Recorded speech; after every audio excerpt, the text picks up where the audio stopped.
जिस घर की स्त्रियां अतिथि के आने पर खुश होती हैं मेहमान को देख करके कि चलो चाय बना देती हो, वो घर धन्य है और वहां स्वर्ग है। जिस घर की स्त्रियां मेहमान को देख करके उनको क्रोध आता है कि ये भूत आया है, हमें चाय बनाना पड़ेगा, वो घर नरक है, वहां शांति नहीं रहेगी। और ये सत्संग क्यों करने आए हो? सिर्फ इसीलिए कि पुत्र अपने पुत्र धर्म को भूले ना, लाड़ी अपने बहु धर्म को भूले ना, माता पिता भी अपना धर्म भूल ना जाए। सबको अपना अपना धर्म याद दिलाने की जिम्मेदारी संत की है। संत का काम इतना ही नहीं खाली भोजन भंडारा करे बस। हाँ, सानंदम सदनम सदा सुधिया कांता प्रिया लापनी, इच्छा पूर्ति धनम सोयोषित रति स्वाज्ञा परा सेवका, आतिथ्यम प्रतिदिनम शिव पूजनम मिष्ठान्न पानम गृहे, साधु संगम उपासते चा सततम धन्यो गृहस्थाश्रम। मैंने चाणक्य का नाम प्रारंभ में लिया था, वहां से प्रवचन बढ़ा था कि चाणक्य से प्रश्न पूछा गया कि गृहस्थ आश्रम में जो लोग रहते हैं तो वो कौन सा गृहस्थ है, वो कौन सा घर है जिस गृहस्थ को धन्य कहा जा सकता है। अर्थात गृहस्थ आश्रम धन्य कैसे हो सकता है? तो चाणक्य कहते हैं सानंदम सदनम। एक एक बात अमूल्य चाणक्य कह रहे हैं, बस ध्यान से सुनना, और याद ना रहे तो फिर मोबाइल में सुनना, पेन ड्राइव में ले लेना, प्रवचन के पेन ड्राइव, मेमोरी कार्ड, प्रवचन की किताबें ले लेना, वहां कहीं दुकान खुली होगी, उसको पढ़ना, याद करना। शानंदम सदनम, जिसके घर में सदैव आनंद रहता है वह गृहस्थाश्रम धन्य है। जिसके घर में कले कलेश रहता, लड़ाई झगड़ा रहती, उलझन रहती है, तनाव रहता है, वो गृहस्थाश्रम धन्य नहीं है।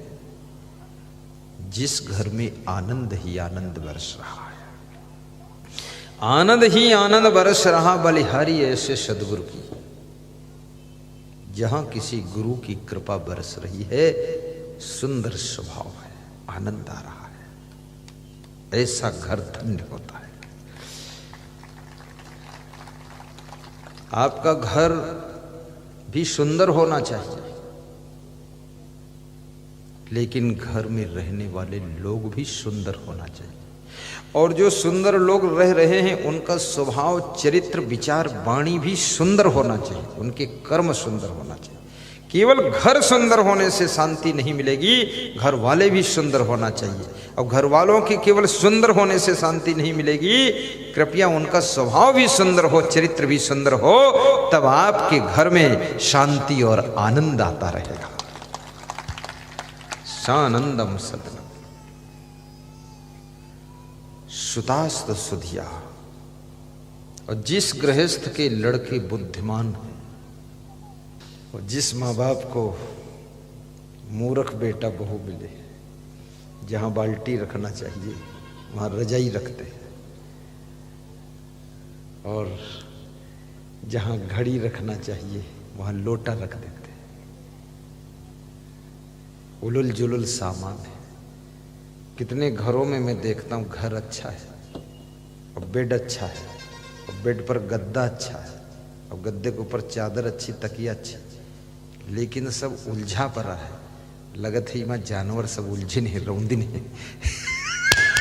कोई ठीक ठाक नहीं है, सब उलझ पुलझ के रौंद फौंद के, और सब गंदई गंजेड़ बना दे, कोई सुधारने वाला नहीं। चादर भी टेढ़ी बिछी है। सेटिंग करे। बुद्धिमान बहू होगी, बुद्धिमान स्त्री होगी तो आपके घर के सामान की सेटिंग रहेगी। और बुद्धिमान भी है, लेकिन यदि आलसी है तो भी सेटिंग नहीं रहेगी। पुरुषार्थी भी होना चाहिए। कितने लोग बुद्धिमान बहुत है पर आलसी इतना है, कुछ करना ही नहीं चाहता है, बस बैठा रहता माटी का धोंधा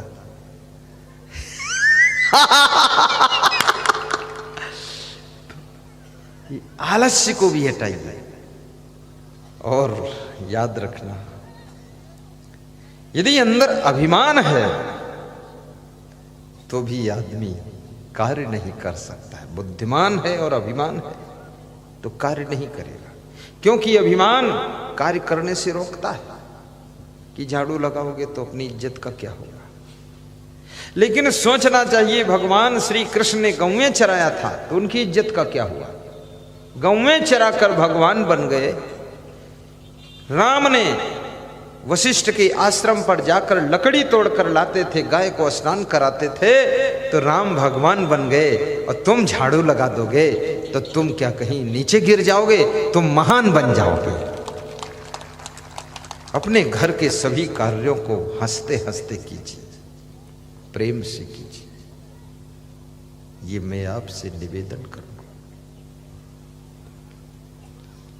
कर्मयोगी बनिए और घर बनाने में भी थोड़ा विवेक भी कीजिए। घर को नीचे मत फैलाइए, आप ज्यादा नीचे जगह छोड़िए। गाड़ी खड़ी करने, गाड़ी थोड़ी तीसरी मंजिल पर खड़ी होगी जगह, भैंस थोड़ी चौथी मंजिल पर बांधोगे। हाँ, भैंस के बांधने की जगह छोड़ो। मेहमान 150 आ जाए, उनकी गाड़ियां खड़ी हो जाए। घर अगर आपकी मीडियम फैमिली है, छोटा परिवार है, 3 कमरे नीचे बनाइए, लेट बाथ किचन बना दीजिए और नीचे मंजिल में मेहमान और सामान रखिए, उसमें तुम मत रहिए। दूसरी मंजिल में 2 कमरे, लेट बाथ किचन, वहां तुम रहिए। तीसरी मंजिल में फिर 1 कमरा, लेट बाथ किचन, वहां बेटे को रख दीजिए। बेटा बहू कभी गुस्सा भी हो, तीसरी मंजिल से कूद जाने दो उसको। सबसे ऊपर रखो उसको, आराम करने दो, ताकि उसको जगाने के लिए भी सीढ़ी चढ़ने में तुम्हारी हिम्मत न पड़े। ऊंचा मकान अच्छा लगता है, सुंदर लगता है, दूर से दिखता है, ऊपर हवा भी लगती, कीड़े मकोड़े भी रेंग कर ऊपर नहीं पहुंचते। और नीचे मंजिल में तो सब कीड़े उड़े सब रेंगते रहते हैं, सांप बिच्छू जो भी देखो सब नीचे घुसता रहता है। नो एंट्री है फिर भी जा रहा है। हाँ, इसलिए ऊपर मंजिल में। अभी हम आश्रम बनाएंगे, जो यहाँ उज्जैन में आश्रम बनाना, हमारे शिष्यों को, भक्तों को मिलकर बनाना, बहुत सुंदर बनाएंगे। गवर्नमेंट की अगर रोक नहीं हुई तो 14 मंजिल ऊंचा बनाऊंगा। लिफ्ट में बैठो, चले जाओ फटाफट। नीचे की जगह खाली पड़ी रहे, 20,000 गाड़ियां भक्तों की खड़ी हो, नीचे भोजन की पंगत हो, नीचे सत्संगी लोग बैठे 1 लाख की संख्या में, ऊपर सब सोए जाकर के। बस लिफ्ट से जाइए, सीढ़ी भी रहेगी, कहीं लिफ्ट बिगड़ जाए तो वहां फंस जाओगे तो सीढ़ी भी रहेगी। 2 लिफ्ट रहेगी ताकि एक बिगड़ जाए दूसरी सुधरो। व्यवस्था सब सही, बिल्कुल लेटेस्ट, बढ़िया, ऊंचा, ऊपर हवा खाओ। अच्छा बनाना, सुंदर बनाओ, इंजीनियर से नक्शा लेकर बनाओ। और देहात में, गांव में तो घर के आगे भी जगह छोड़ो, बाउंड्री खींच दो पूरी जगह में, और पीछे भी छोड़ो। पीछे पशु जानवर, गाय भैंस, भूसा, गोबर, कंडा और वो ट्राली, ट्रैक्टर, गाड़ी सब पीछे खड़ा करो, ताकि पीछे महिलाएं भी गाय भैंस की सेवा कर सकें। और जो महिलाएं गाय भैंस की सेवा करेंगी वो बीमार नहीं होंगी। जिन महिलाओं के हाथ में गोबर छू जाएगा उनका आधा रोग निकल जाएगा। और जो महिलाएं भैंस का पड़वा भागे उसको रपटाए तो उसका हार्ट अटैक कभी नहीं होगा, ठीक हो जाएगी। ये तो बहुत इलाज की बात है, इसलिए 1-1, 2-2 गाय पालना चाहिए। 10-10 गाय पालो, और बछड़ा अपनी ओर खींचे, तुम अपनी ओर खींचो, खींचा खींची में तुम्हारा हार्ट कंप्लीट हो जाएगा। स्वास्थ्य की बात बता रहा हूं। और गाय का शुद्ध दूध, अपने घर का दूध जब पियोगे 1 गिलास, वो अमृत है। दूध संपूर्ण आहार है, दौड़ना संपूर्ण व्यायाम है। और सत्संग संपूर्ण शांति की चाबी है।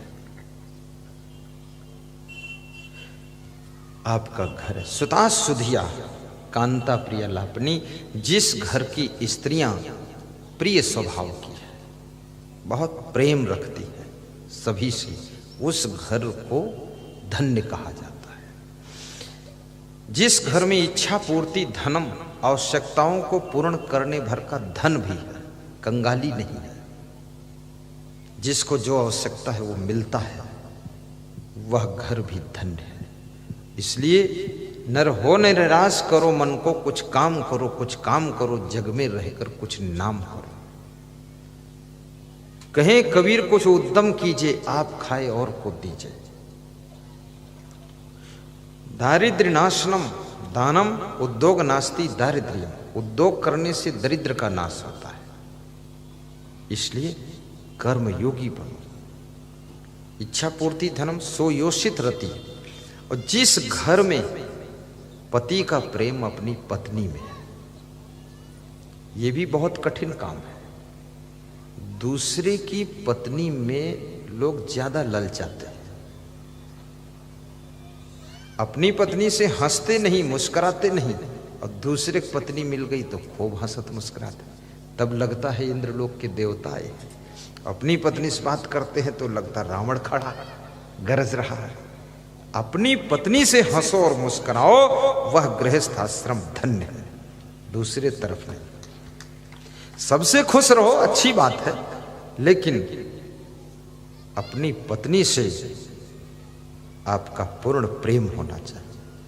और जिस घर की स्त्रियों का पूर्ण प्रेम अपने पति से है, वह घर धन्य है, गृहस्थ आश्रम धन्य है, और उस घर में स्वर्ग जैसा सुख निवास करता है। थोड़ा जोर से ताली बजाए, को इतना मरे मराए क्यों? सुयोषित रहती स्वाज्ञा परास्य का।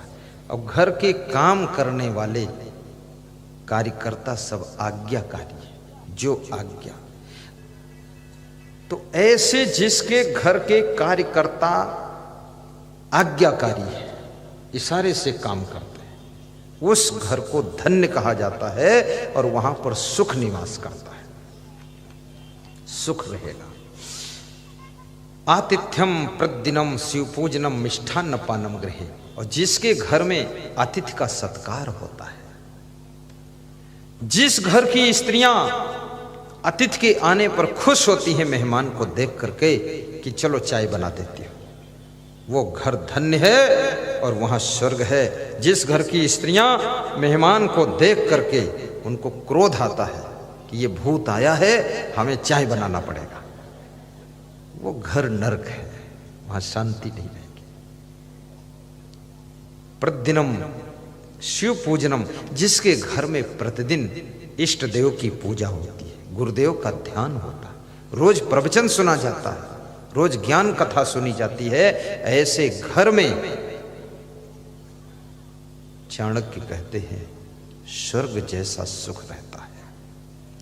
प्रतिदिनम मिष्ठान्न पानम गृहे, और जिसके घर में कभी कभी मीठा पकवान भी बनता है, रूखा सूखा ही नहीं खाया जाता है। कोई उत्सव पर्व हो न हो, लेकिन कभी कभी पकौड़ी भी बन जाती है, और कभी कभी थोड़ा सा मालपुआ भी बनाकर खाते हैं, और कभी कभी खीर, कभी कभी सेवई, कभी कभी हलवा, रोज नहीं कभी कभी, वो घर भी धन्य माना जाता है। ऐसा